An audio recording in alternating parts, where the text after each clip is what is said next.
a show of solidarity with the people of Palestine and calls for the South African government to sever ties with Israel. The Palestine Solidarity Campaign says Palestinians have the right to resist occupation. The two-state solution is dead.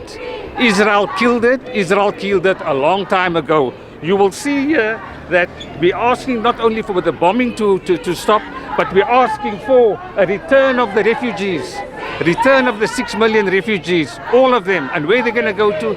The reason why people escaped the prison of Gaza, the reason why they did that, because their homes are the places which they went to. They are returning to their homes. And Gazans are 75% refugees from the surrounding area of Gaza, from Ashkelon and all those other places. And they've returned there, and they're going to grab the lands back and they claim it back, and they're going to expel all the illegal settlers from there until South Africa, Palestine is free, and it's a just and equal society in Palestine. The Cape South African Jewish Board of Deputies has condemned the attack by Hamas.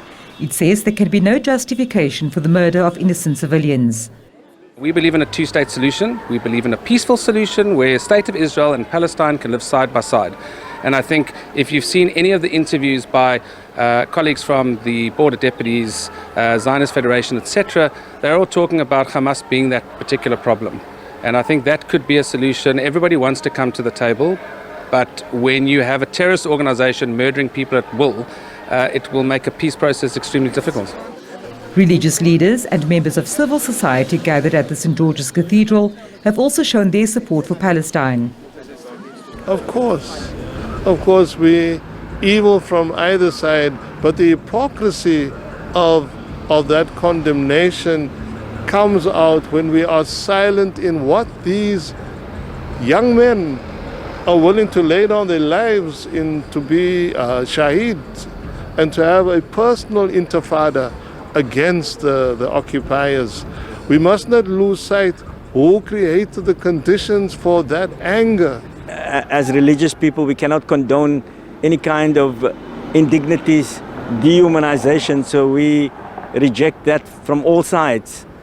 But there's no moral equivalence, as we said during the apartheid days, between violence that is perpetrated in the name of an apartheid state and the violence which is defensive violence by revolutionary violence. Of course, it dehumanizes, as we see what is happening, and so we're praying that we can hold our dignity, that we can feel equally bad about all kinds of violence and all kinds of indignities.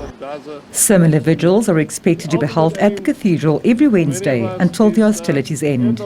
Vanessa Puna, SABC News, Cape Town.